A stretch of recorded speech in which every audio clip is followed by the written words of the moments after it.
People with mental illness tend to face challenges with crippling stress and anxiety.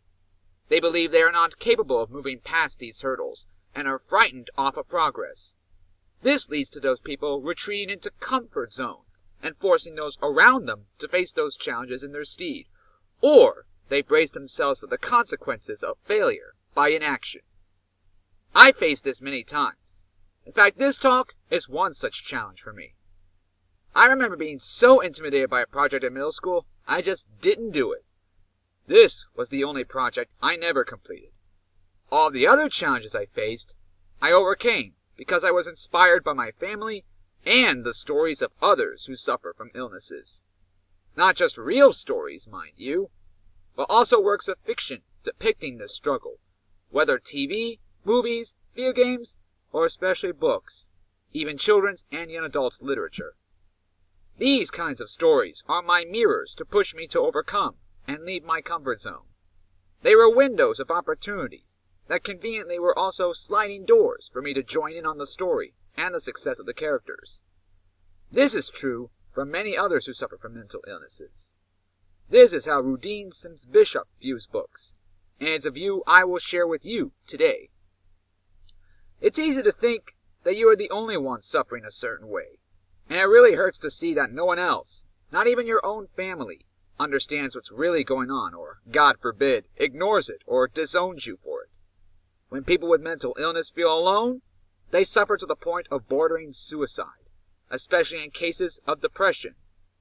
But if you find a book that features a character, main or supporting, with the same traits as you, suddenly it brightens your life, as you find someone that does understand what it's like, even if that author has little to no experience with mental illnesses. Mark Haddon's book, The Curious Incident of the Dog in the Nighttime, features a main character with an unspecified illness in the autism spectrum. But that's all I need to know to make the book a mirror for me. Since I have mild autism myself, I completely understand how the protagonist feels and why they act a certain way. And anyone else with an autistic spectrum disorder will know too and feel the connection. As an example, the protagonist mentions that sometimes he has trouble understanding what people mean when they talk. Because of this, he says, and I quote, "If I don't know what someone is saying, I ask them what they mean, or I walk away." End quote. I do this too, and I think a lot of those with autism spectrum disorders do. It's relatable and hilarious. It's not just autism spectrum disorders that have a niche in children's and young adults' literature. If you and or someone you know have depression or bipolar disorders, Lloyd Jones's The Princess and the Fog will be perfect for you. And it is a picture book for children, so any kid can enjoy it, even if they don't have depression. For those with obsessive compulsion disorder, or OCD, a novel called The Goldfish Boy, written by Lisa Thompson, will speak to you. There's pretty much a book, and thus mirror, about any disorder for any reader. You don't have to look far, especially with recent technology, for one such book. Seeing a book as a mirror is the first step towards overcoming the restraints of one's comfort zone, as you can see that you are not alone, and are people who understand and can support you in your struggles. But if you never meet them, they can't help you.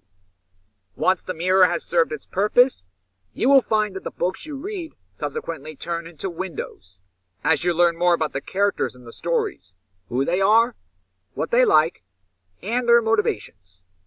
You can see from afar what these people are like and decide on your own if you would like to meet them, and if they would like to be your friend, and if you would like them to be your friend. Going back to those books I just mentioned, you can see each character for who they are, and if you would like to know their story more. You also get to watch them overcome their fears, and then you feel inspired by their efforts. Curious Incident, Goldfish Boy, and Princess in the Fog offer well-written windows into the minds of people with autism spectrum disorders, OCD, and depression, respectively. The first sentence of Goldfish Boy literally has the protagonist describe a little detail he noticed about his neighbor, a little sunburn on his head. This immediately conveys the message that OCD will be a major character trait. In each book, character traits are established the second you turn the first page, allowing readers a quick glimpse into their life, their personality, and their past. And then they can decide if they want to go further. Obviously, if a story speaks to you because of a trait that you and the protagonist share, like a mental illness or a flaw to conquer, you will want to come back to that window again and again and again to see more. Eventually, the main conflict of that story kicks in, and the character goes on to develop and grow. And you, the reader, if you've grown attached to that character, will want to join them on that journey. That is when the window becomes a sliding door. That is how readers can learn how to overcome their self-imposed barriers. All books about mental illness offer to become sliding doors for readers looking for an escape from their stress. How the story is paced, and when and how the sliding door is presented, is all up to the author. But the end result is that you, the reader, will feel compelled to open that door and insert yourself into the story. That sliding door doubles as a hopeful message that the problems you face are not insurmountable. If these characters you love can do it, why can't you? Why not join them? And together you can overcome your problems. Books about mental disorders almost always feature a recurring theme of overcoming problems and adversity, trying to find one's way in the world. Children with mental disorders don't usually understand their problems when they are young, and may struggle to do so when they're older. I think I was 16 years old, such and such, when I was told that I had autism, and at that time, I thought it was unthinkable that something could be wrong with me.